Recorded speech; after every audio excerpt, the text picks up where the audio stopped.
made known to Him. Prayer allows us to open our hearts to God and let Him know our innermost thoughts and desires.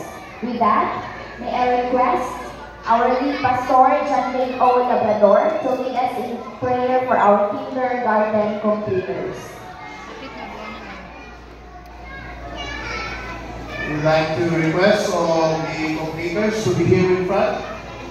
And we'd like also to thank your parents for your support and your love for your children. I'd like to request everyone to stand with me as we are going to do as we pray for these children. Our gracious Lord and loving Father, we thank you for the gift of life.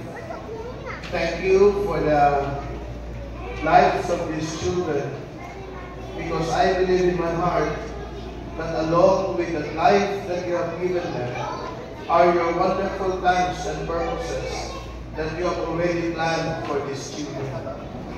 Father, I pray that as they have been with us for 1 or 2 years in education, in forming their minds, their hearts, and their hands, I pray, dear God, that you are going to prepare these kids, even though young as they are, but I know in my heart, Lord, they will be pursuing your dreams for them.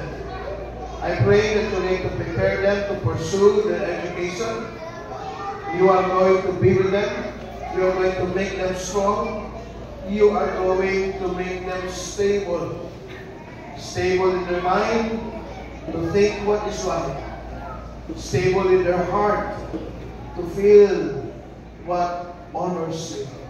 Stable in their hands, O God, that they may do what is good and what is best for themselves and for their family. Stable in their feet, so that they will go to places that will make them as a person, not to destroy them. Lord, thank you, because you are going to hold these kids in your hands. You are going to guide them and you are going to be with them. With the guidance and direction of the parents, and now, Father, with the schools that they will be enrolling, help these kids grow to be the persons that you want them to be. We trust them to your care. In the name of God the Father, God the Son, God the Holy Spirit, I pray. Amen. Amen. Thank you, Pastor, for that prayer. Thank you also, completers.